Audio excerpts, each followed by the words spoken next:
I was talking to my son who had graduated from college. He had gotten an apartment, he'd gotten a car, and he looked at me really intently, and I was congratulating him like, hey, good job. And he looked at me and he said, yeah, I did it. I did it myself. And he had this kind of this piercing look, and I said, yeah, you did, good job. But after I kept thinking about it, it's like, why did he look at me so intently? Like there was something more that was behind what he was saying, and I didn't figure it out right away until I was watching this YouTube video of a sketch from Studio C, and it was about this 90-year-old driving instructor, and he's got these new drivers in the car, and so he has the new driver begin to start the car, and right before they turn the key, he says, oh, watch out, like if you don't have the car in park, it could lurch forward, you could go through a fence and go over a cliff and die. And so the new drivers are like freaking out, and so then everybody calms down, and they begin to start, they're about to pull out of the parking lot into a road, it's like, whoa, watch out, car comes by, death, doom, you could die. And the new drivers are freaking out even further. They drive down the street, they're about to get to the on-ramp for the freeway, and again he's like,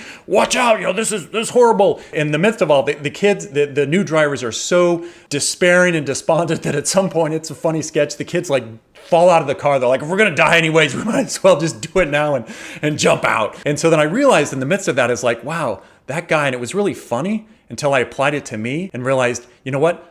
I've been like a freak out parent. No wonder my son was looking at me really intently, like I did it myself, because while he was growing up, I was pounding into his head all the time about like how difficult it was and you got to be ready for this. What was I trying to do? I was trying to instill within him like an appropriate prudence so that he would look ahead and be able to make good decisions. Instead, what I did is I instilled a disordered fear in him. I didn't build his confidence. I built this wall of fear that everything is so difficult to do. With that, I realized, you know what? As funny as that sketch was, that was me. And that still is me at times. Like I'm this freak out parent. And so what's the cure to freak out parenting? The cure is that I need to first of all be encouraging, and then I need to entrust my children to God, that he's their father more than I am. I need to trust that God will take care of them, that God has given them the gifts that they need, and I have to entrust myself to God that I've done what I could at this point. And then the last thing is I need to love patiently no matter what happens.